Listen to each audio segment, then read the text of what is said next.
আপনারা দেখছেন দিনের টিভি। ত্রিপুরাতে মোথা একদিকে আলাদাভাবে প্রতিদ্বন্দ্বিতা করবে, বিজেপির সঙ্গে জোট নয়, কংগ্রেস সিপিএমের সঙ্গে জোটে যাবে কি যাবে না তাই স্পষ্ট নয়। অর্থাৎ একলা চলো ডাক দিতে চলেছে প্রদেশ কংগ্রেস নেতৃত্ব ত্রিপুরায়।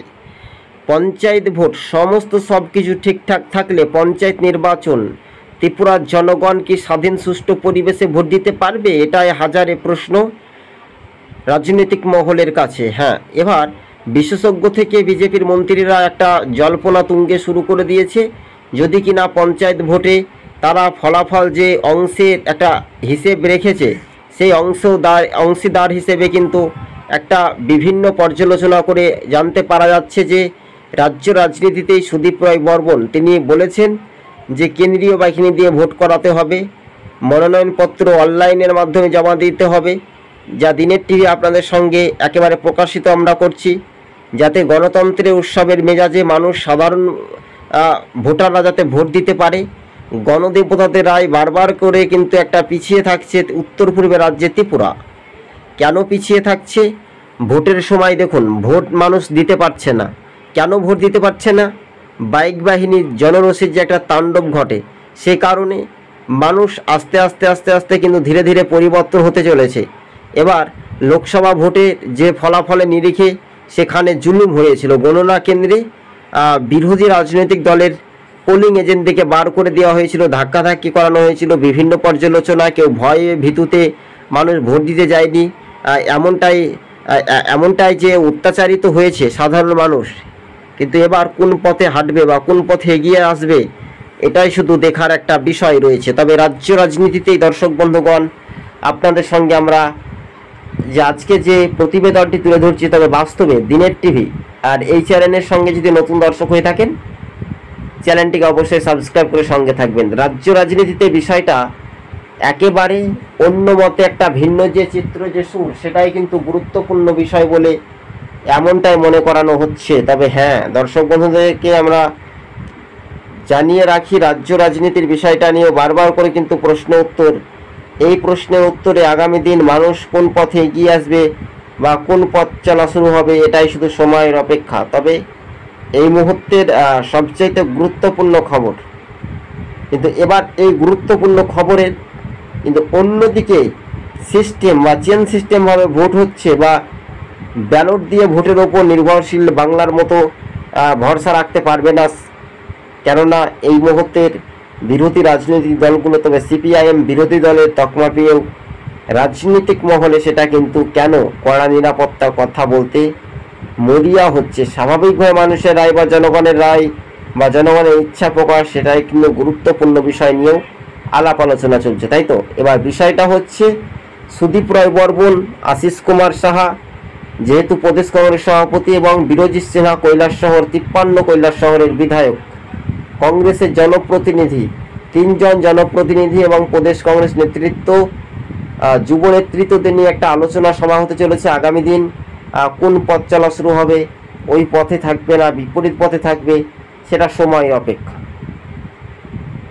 তবে রাজ্য রাজনীতির বিষয়টা নিয়েও কিন্তু বারবার করে কিন্তু প্রশ্ন উত্তর একেবারে সমীকরণ হিসেবে কিন্তু দেখা যাচ্ছে যে পার্ট 1 পার্ট 2 করে। তবে এবার বুঝতে হবে যে আগামী দিন মানুষের রায় বা জনগণের যেটা কণ্ঠস্বর কতটা উজ্জীবিত হবে বা কতটা এফেক্ট বা কতটা ফ্যাক্টর হবে তার উপরেও কিন্তু একটা নির্ভর। তবে সমস্ত রকমের সব জল্পনা কল্পনার অবসান ঘটিয়ে উত্তর পূর্বে রাজ্যে ত্রিপুরাতে পঞ্চায়েত ভোটে এবার বাজিমাত করতে চলেছে কংগ্রেস নেতৃত্ব। কেননা পঞ্চায়েতে এবার শক্তি মজবুত কতটা দেখা যায় এবং জোট করে কিন্তু বারবার করে জোট করে কিন্তু ঠকতে হচ্ছে, জোটের ফলাফল সেই রকম আশাজনক হচ্ছে না। কেননা বামেরা সেই রকম যদি ফলাফল এগিয়ে আনতে পারে বা টানতে পারে তাহলে কিন্তু রাজ্য রাজনীতির বিষয়টা নিয়েও সমীকরণ হিসেবে দেখা যাচ্ছে। এবার পঞ্চায়েত ভোটে সুদীপ রায় বর্মনদের আসল খেলা কি হতে পারে? 6 আগরতলায় 2024 লোকসভা ভোটে কিন্তু লিড দিতে পারেননি।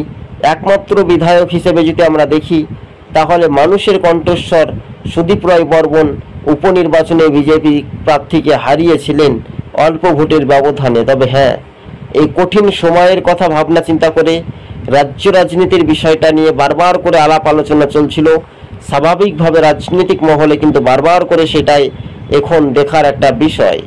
তো এবার বিষয়টা হচ্ছে যে রাজনৈতিক মহলে সমস্ত রকমের সব জল্পনা কল্পনার অবসান ঘটিয়ে বাস্তবে এবার জোটের হাওয়া না একলা চলো ডাক, কংগ্রেস নেতৃত্ব এটাই নিয়ে একটা পর্যালোচনা করে দেখেছে।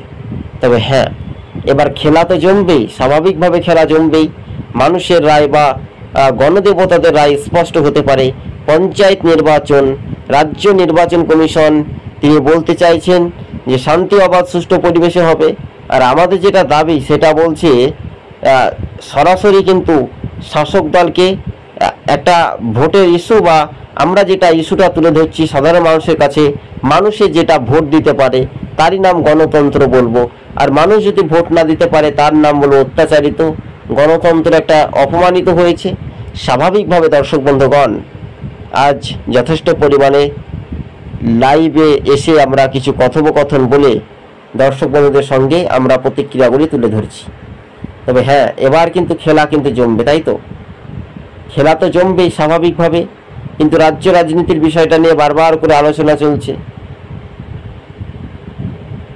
এই বিষয়টা নিয়েও বারবার করে সমীকরণ বা আচরণ এই বিষয়টা নিয়ে কিন্তু বারবার করে কিন্তু একটা পর্যবেক্ষকভাবে প্রশ্নের উত্তরে সাধারণ মানুষের কাছে পৌঁছে যাচ্ছে।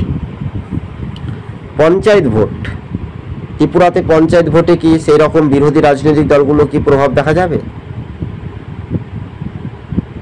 কিন্তু হ্যাঁ, এবার অন্য মতে একটা ভিন্ন যে চিত্র সুর সেটাই গুরুত্বপূর্ণ। আর সেই বিষয়টা নিয়েও রাজ্য রাজনীতির মানুষজন কতটা আকর্ষণীয় বা কতটা প্রভাব হবে এটা এখন দেখার একটা বিষয়।